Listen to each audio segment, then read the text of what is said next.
Okay, this is the first house.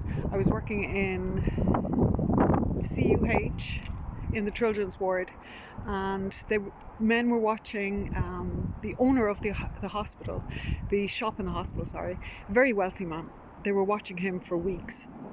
And unfortunately, I was on the third page of the Examiner that morning. I was showing off a restaurant here in the Bohemian that we were opening, and I was working in the children's ward every day. So, right, this all comes together in the minute. I'll explain. This house, okay, they followed me home. I was on the paper, so I was wearing the same yellow suit that I was on the paper with. Unfortunately, I was carrying my son out the door, and they followed me home. I was bathing my son in the bathroom, which is directly down the hall here from the front door. So they kicked in the door. I was bathing my son on my knees, and they came straight in, nothing, said nothing, and just started to drown me in the bath beside my son. When that didn't work, they took me out and tried walking up and down my body, tried to smash all my bones. They were just literally trying to kill me from the second that they came in the door. Okay, so this was my bedroom, and this is the sitting room, and we planted trees around the back. Anyway, okay, I kind of, every time I come out here, I go right back to the moment of when it happened. You never forget a single detail.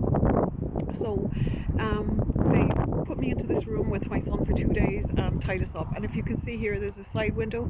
I could see people coming and going from my house all the time. Okay, and then 2 days into it, my boss from the restaurant, the Bohemian, he knocked. I won't mention his name. He knocked at the door, and the men caught my son's puppy, snapped his neck, and said to me, "If you open your mouth at the door, your son will get it in the bedroom." So I went to the front door, and as I passed the hallway, there was bags and bags of gold, like everything. Anyway, sorry, I get palpitations every time I see this house. Right, so I went to the door to my boss, and I was doing everything I could with my eyes to let him know that I was in danger, or that I was going to be killed here. And he was giving out to me. We were opening the restaurant, and I was hostess, and I was doing waitressing and everything there. And we had spent 2 weeks, 3 weeks prior to that, doing up the restaurant ourselves. We were doing everything ourselves, and he didn't click, or he was panicking because the restaurant was opening the next night, and he went away after like not even 5 minutes at the door, and they put me back into the bedroom and tied me up, but not as good. Now, in the meantime, what they were doing to me between these 4 days, they were this room, the sitting room, they'd literally pick me up off the floor and throw me off walls, from one side of the room to the next. On one occasion, they were choking me, and like literally choking me, and I could feel the last breath going out of my body, and I said a prayer in my head. They didn't hear the prayer, and I said the Our Father in my head, because I said, "This is it, please take care of my son." And it stopped. They started screaming, "I can't kill her," and one looked at the other, and then they put me back into the bedroom again. And I'm leaving out details because I don't want to explain everything what they did to me. It was disgusting. It was really horrific. They were trying to kill me, in other words.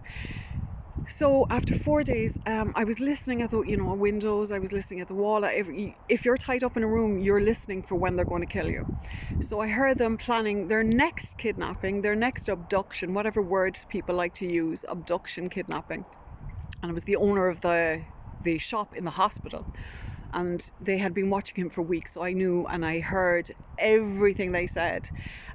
Took it all in. Saw one man's face here at this window, and I never forgot it. I saw him maybe about a year later, and I followed him to his house, which is directly up here.